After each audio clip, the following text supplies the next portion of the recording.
This is the BBC. This podcast is supported by advertising outside the UK. BBC Sounds. Music, radio, podcasts.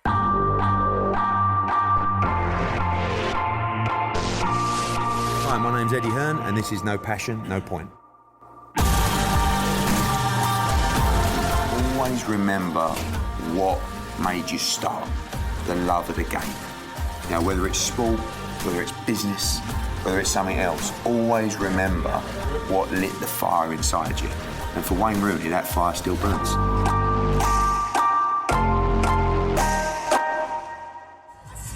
So we're here, we're in Maryland, just up the road from Washington, we're at the MGM National Harbour. We're live on DAZN, Sky Sports, and big main event, Devin Haney, who's really the future of boxing, like people call him the new Floyd Mayweather. Only 21 fights in. Also got a women's unification fight about to take place now. A couple of big heavyweights, Michael Hunter, Philip Hergovich. And this is the event before we head to Madison Square Garden for the anti-Joshua American debut. Tell me a bit about what you're seeing when you're seeing the fight. Well, you're seeing two world champions. McCaskill was very raw, but very, very powerful. She boxed Katie Taylor at Bethnal Green. She just doesn't stop coming forward, and nor does Sanchez. But the interesting thing about women's boxing is 2-minute rounds, and it gives them the opportunity to work non-stop. Always the argument about women's boxing, should it be 3 minutes, should it be 2 minutes? I don't mind either, but what I do... Oh my God! What I do know is that with 2 minutes... Oh my God! You get absolute non-stop action. Swing that right hook. Throw the right hand over the top. Throw the right hand over the top. There. Let's go. Oh! Oh, shit. Call for your winner by unanimous decision, and now the unified WBA and WBC Super Lightweight Champion of the World, Jessica Castillo.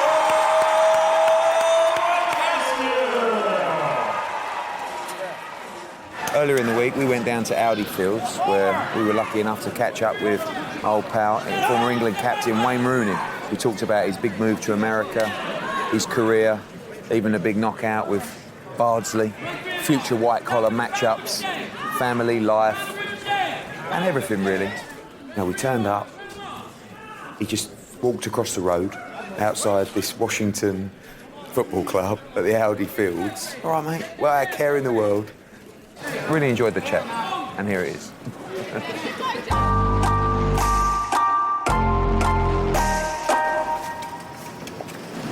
Just feels like a real American stadium, doesn't it, you know?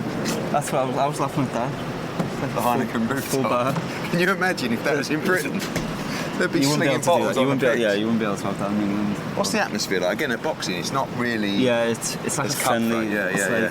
They come for the day out. Is this the ground when you done that mad, what was it, like 80-yard sprint back for the tackle? Yeah, so it was that goal, so we ran back, it was like here, tackled the guy, and then just got past the halfway line and crossed in, and he scored.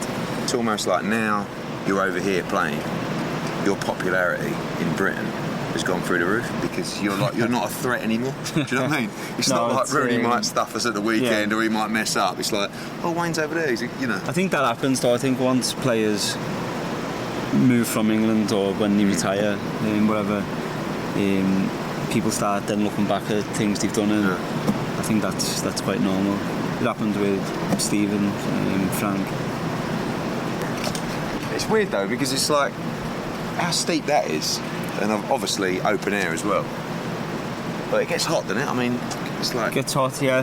Gets really humid as well, so... And who's the team right now? So we're joint first in the east and LAFC are top in the west. Biggest team nationally, like profile-wise? Probably say Galaxy. Yeah. I think since Bex went there and it was Zlatan there now, and you'd probably say them, and Atlanta have come in into the league. They've got a 70,000 seat stadium. So they're doing like 70,000 a game, and then their NFL team are doing like 55,000. So they're doing more than the NFL.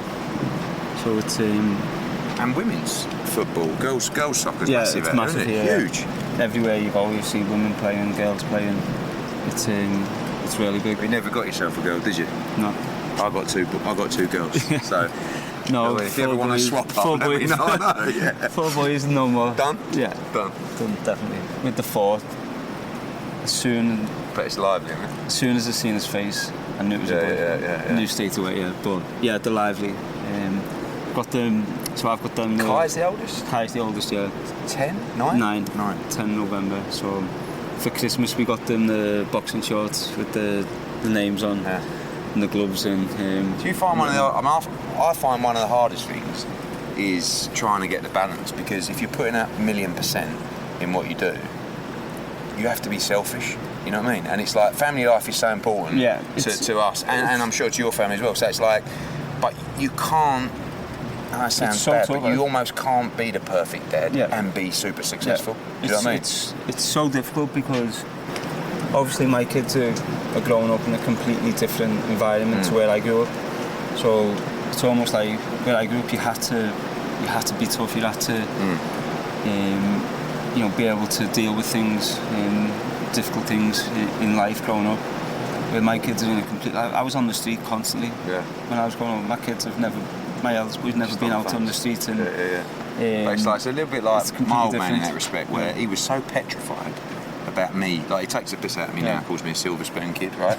But he was so petrified, because he come from a council estate, that I was going to be that kid that he detested so much at school. Yeah. It was like that horrible posh kid that just had everything and I had nothing. And like, you try and instill that in your kids, because when I think the first he used to take me sparring, he used to give me a pasting. I would clean his car, his shoes, but he was petrified of me not having that working class mentality. The first time I obviously knew it was different, but the first time it really hit home with me was I took him to my cousin's house in Croxteth, and when he was about 4, I think it was, and then I've left him. He's in my cousin with me and a few of my cousin's children.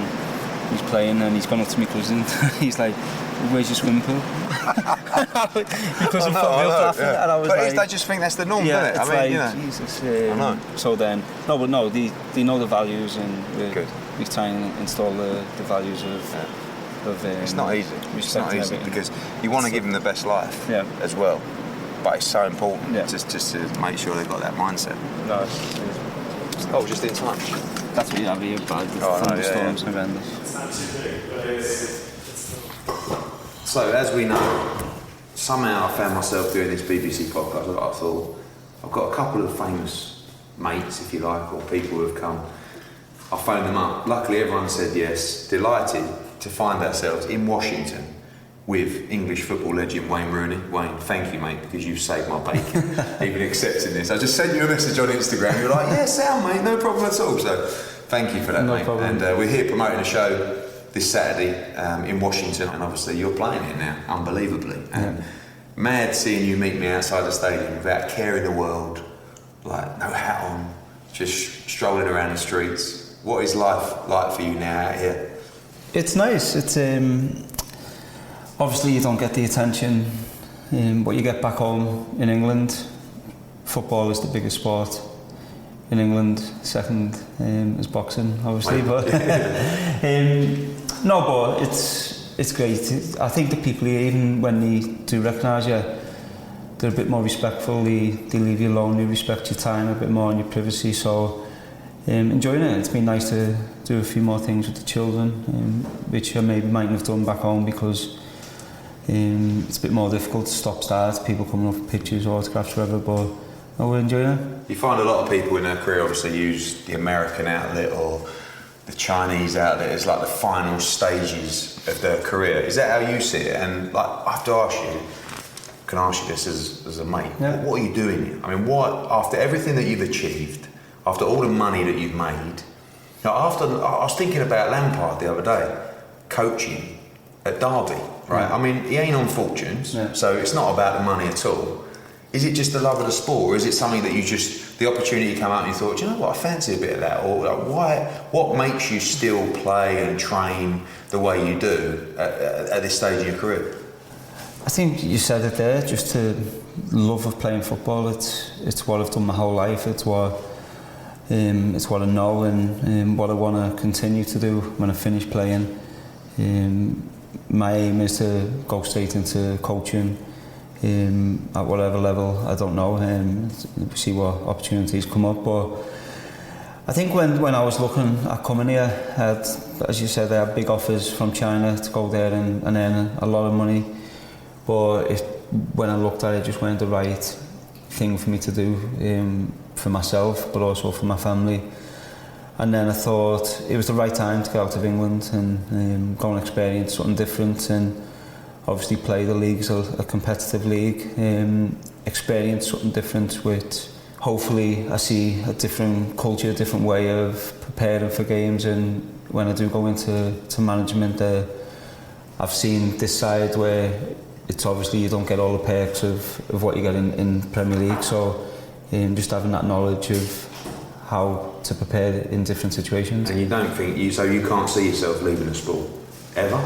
I mean, it's like cradle to grave, where you grew up, talk about growing up. I mean, boxing was a big part of your life growing up, wasn't it? Yeah. I mean, people won't know, despite seeing you get your chin by Phil Barsley, you can fight, and you did growing up, and it was a big part of your life growing up as well. Yeah, boxing's the sport I like watching most. It's my dad done it. My dad boxed, my whole family. I've grew up with boxing. My uncle is still running the gym in Croxted, which he's ran for 20 or 30 odd years. So it's just something that's in me as well. But thankfully, I weren't as good at boxing. I played football, so I think my career went the right way it was meant to go. But it's. I think the good thing is about talking to you about boxing, and I know you've got a lot of friends that are fighters, obviously the Smith brothers and stuff like that. You understand the sport. You understand, one, how tough it is, the discipline of it. And I'm always trying to promote what boxing can do for kids. I think at a younger age, boxing it does more for kids than football does. I've always said that, and it takes a lot of kids off the streets. It takes them out of situations which they might get involved in, which having that discipline, having that self-discipline, having goals to it, and enjoying it. And it done it for me. I used to go to my football training, then straight to boxing after it. And then I honestly believe, I've said it before, me being able to play in the Premier League at 16 was down to the training I was doing at boxing. It made me physically ready, which without that, I don't think physically I would have been able to cope with playing against, Sol Campbell or Martin Keown, these big defenders, and so that really helped me get in a condition where I was young, but physically I could handle it. Obviously, you had the boxing side growing up. You've come to so many of our events. You absolutely love it. Mad boxing fan.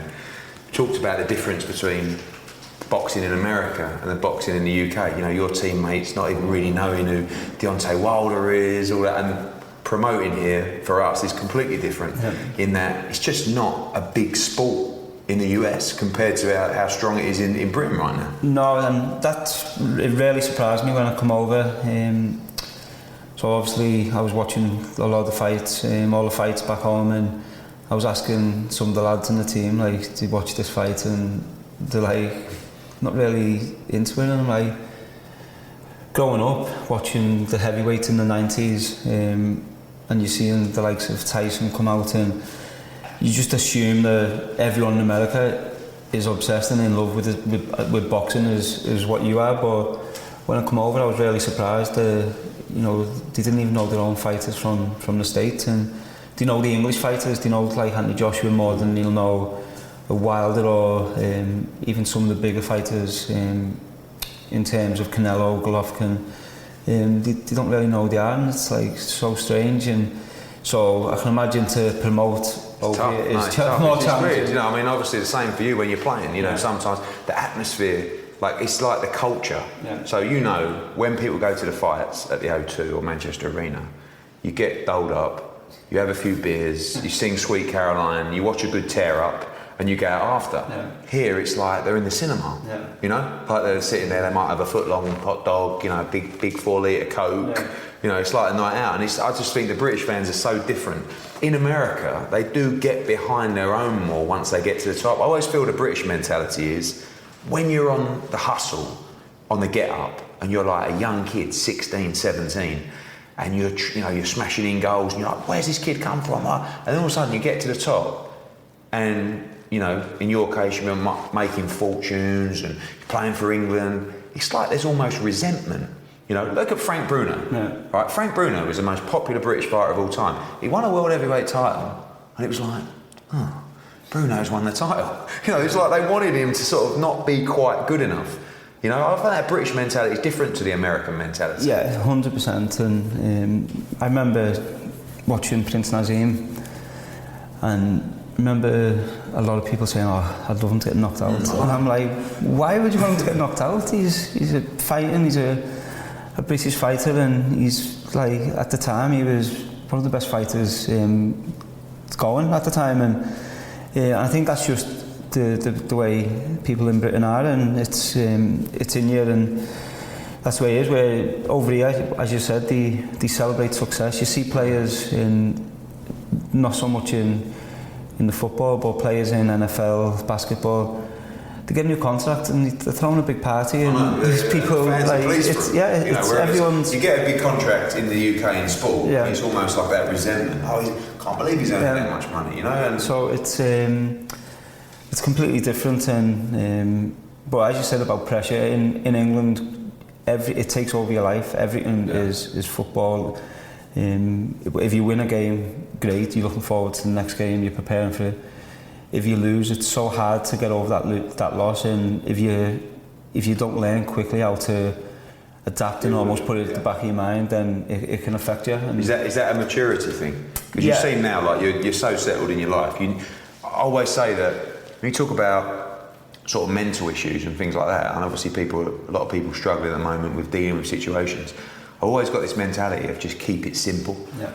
You've just got to know what you've got to do today. But the pressure of that pressure cooker in football, is that a drug as well? Like that, I mean, for me, walking out, if it's Joshua Klitschko, like that moment when you're like, you could just explode when Bellew knocked out Hay, you know what I mean? Like that becomes almost like your drug, your vice. Yeah, and I think that's why, people who come out of whether it's boxing, whether it's football, whatever sport is, for a period of time, you see they're really low, and whether they turn to alcohol, whether they turn to drugs, it's hard. As you said, that's replacing the buzz. It's that adrenaline, that buzz you get going out onto the pitch or in boxing and going into the ring.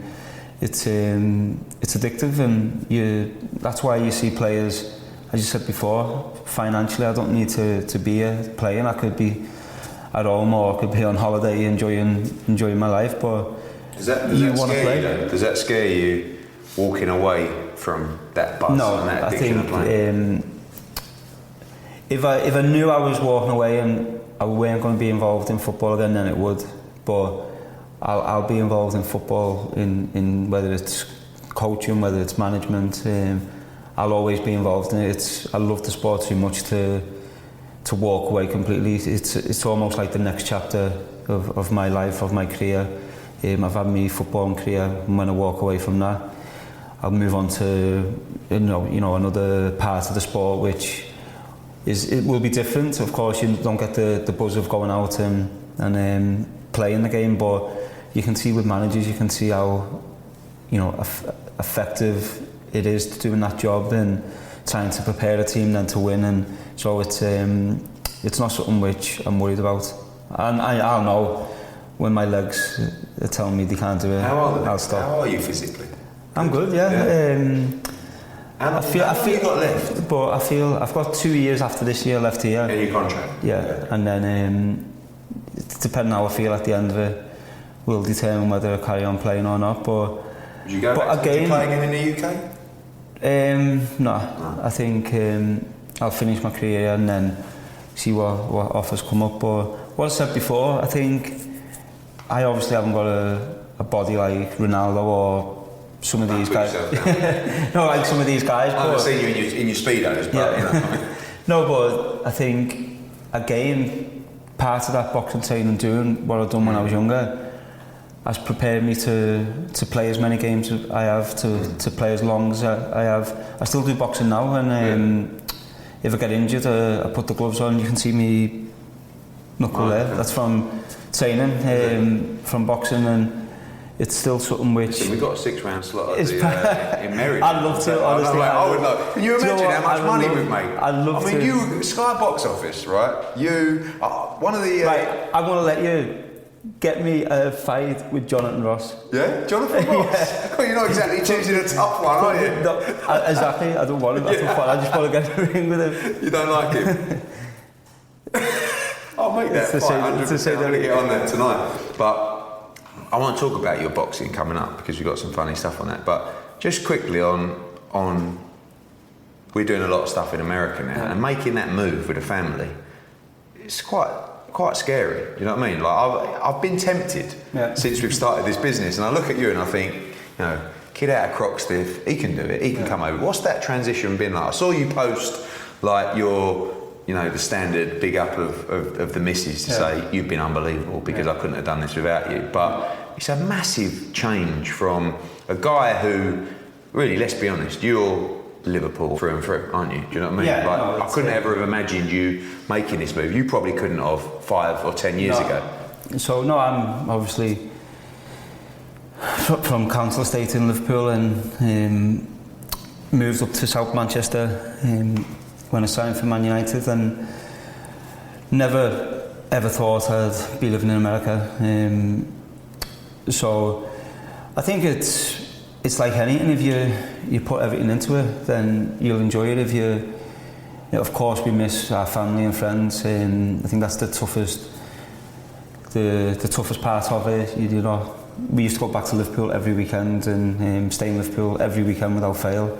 So not having that, for us as parents, not having that release of going back to Liverpool and the kids with the grandparents, and you might have a night out, or you can go to a restaurant and sleep in the next morning and enjoy it. We don't have that here, but that's probably brought you closer together as well. Yeah, that's the main difference to being back home. And the food is when you talk about your upbringing, what was it growing up that you think separated you from the best outside of talent?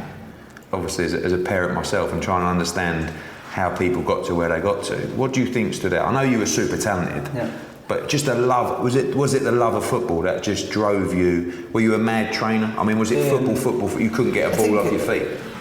So where we lived in Croxteth, I was lucky. The back of our house, there was a youth club, like there was like a row of like 5 or 6 houses.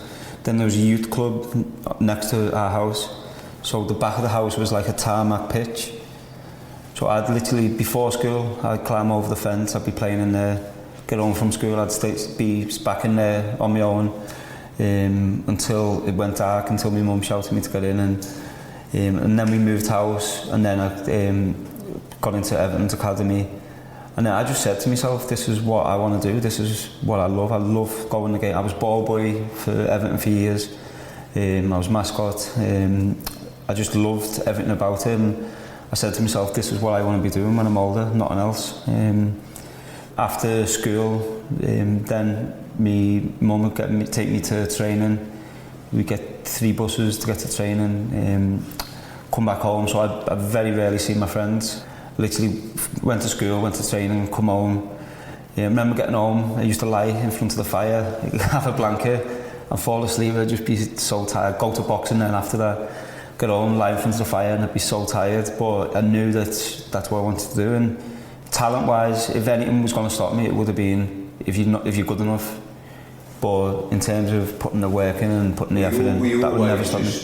On another level. I mean, I went to school with Frank Lampard, and I remember after school, his dad would take him to the fields, and he'd set up shuttles, and they'd be doing sprints, and he was like, he weren't in the greatest physical condition when he was 15, 16. But I used to look at him and think, you are mad. Like, and he worked so hard. And when he got into West Ham, It was all, he's in because of his old man, do you know what I mean? And he was... I was actually seeing that press conference when Harry Redknapp was in the supporters club, and the fans are saying to him about Frank, he's in the team because he's your nephew, and we've got Matt Holland here, and then Harry's saying, I'm telling you now, he's better than all of them, he's going to be world class and play for the national team. And I seen it on YouTube the other day, so... But he wasn't, even at our school, there were better footballers. Yeah. Do you know what I mean? Yeah. But were you always the level above everybody at that? Yeah, I think in the school I was, and when I got into the Everton Academy, the first year I played my own age group. Then the next year I played the year up. Next year I played like 2 years up. And then when I was 14 I was playing under 19s. I was miles smaller than them.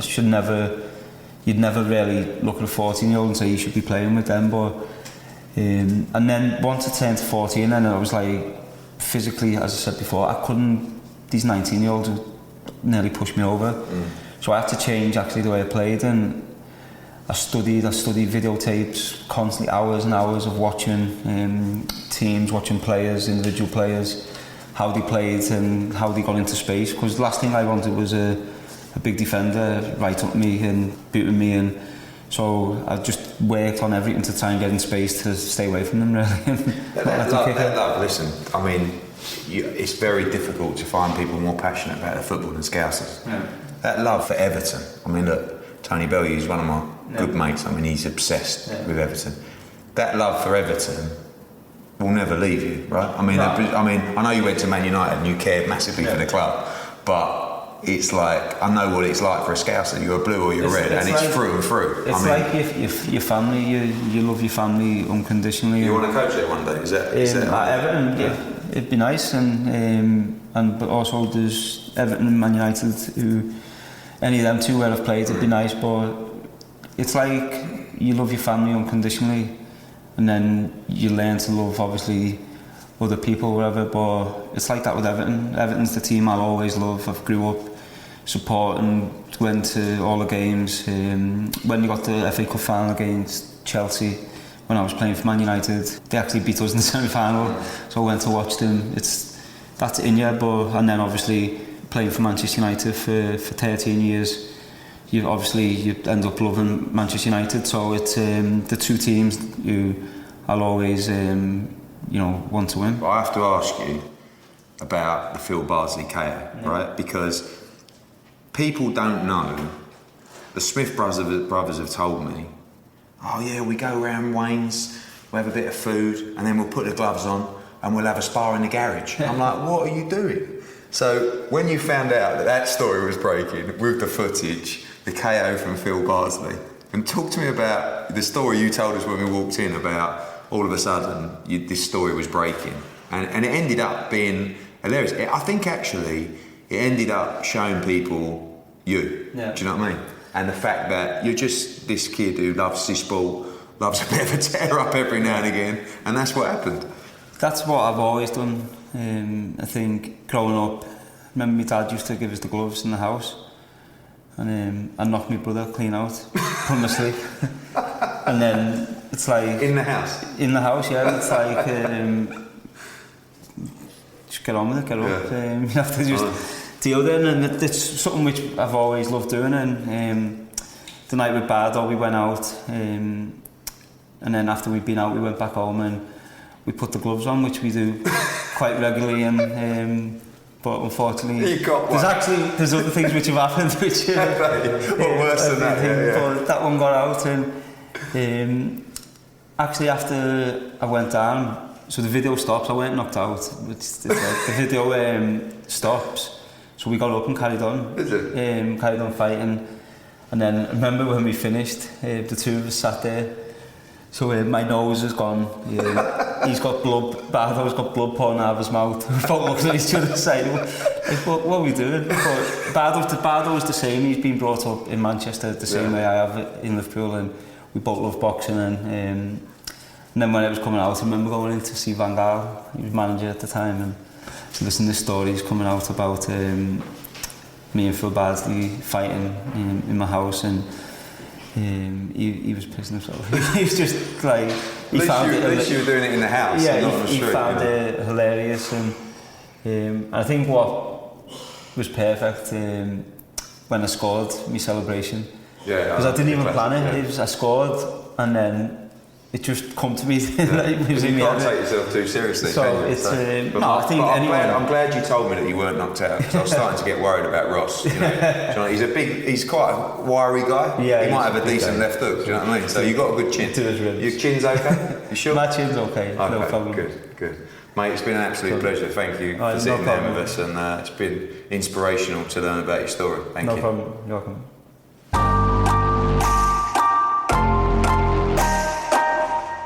Well, that was interesting, amazing. Always what fascinates me about Wayne is how honest he is. And, in a world where sportsmen are protected from the media and talking, I mean, he just fascinates me that he would do something like that, even without an agent. I think he's such a great guy, and I think it's only really now that he finishes his career that people are actually understanding what a good lad he is. Made mistakes. How can you not? Young man, earning hundreds of thousands of pounds a week from, in Croxteth, grew up with a great family, football family, without real opportunities, and ground out an unbelievable life for himself. I see a footballer and a person that's really grown up over the years. I probably met him, 6 years ago. And he was much, much different. He was vulnerable, he was young, he was probably a bit naive. But what a great family, man, with great morals now, and actually, great ethics, and a really good role model, I feel like he's become. But what stood out for me is what Wayne Rooney will always be, which is one of the lads. He took the stories of just going around his house, putting the gloves on, and having a spar and a punch-up in the kitchen. That's got Scouser written all over it. This is why I love Scousers. They're proper people. Go around there, have a couple of beers, get their gloves on, and have a tear-up. And the stories were incredible, and he's so unguarded on those stories. Just an honest individual, and a great British sportsman, and someone that should be celebrated. He told me that when he flew back from a game the other night, they fly commercial, and he flew economy. And he sat down next to some guy who's travelling, and he had his Washington tracksuit on, and the guy said to him, "What do you do?" He said, "I play football." He said, "I see your team." He said, "Who do you play for?" He said, "Washington." And the guy said, "Oh, they signed that English guy." And he was like, "Yeah." And that was Wayne Rooney. And this is a guy who has achieved everything. He's on a flight, economy flight, from wherever it is back to Washington with an American who just doesn't even know who he is. And I think that's refreshing for him. I think he's really enjoying life. I think he's happy. But he's a real football man. Real passionate man. And I love that. I love the fact that he just loves to play football. And to maintain that through all the money, all the bullshit, all the controversy, all the media, all the trophies, all the transfers, and just always remember what made you start, the love of the game. Whether it's sport, whether it's business, whether it's something else, always remember what lit the fire inside you. And for Wayne Rooney, that fire still burns. Queremos volver. Yeah. Close fire. Yeah. Queremos volver con Yes, Max Romo. We'll speak. No problem. Con cualquiera. Yeah. Okay. Yeah. Well, we'll speak. Okay. So I've just been approached by the Argentinian team whose female fighter lost, and they want to tie me up and lock me in a room because they want the rematch. So I've got to go, and we've got to deal with this backstage. But don't forget to tune in. Make sure you subscribe on BBC Sounds. Leave a review. Don't be too harsh. I'm new to this, but it all helps. No passion, no point. BBC Sounds. Produced by Andy Goddard. Talent Works. With BBC Studios for BBC Radio 5 Live. Sweet. I've got to go. This is BBC Radio 5 Live.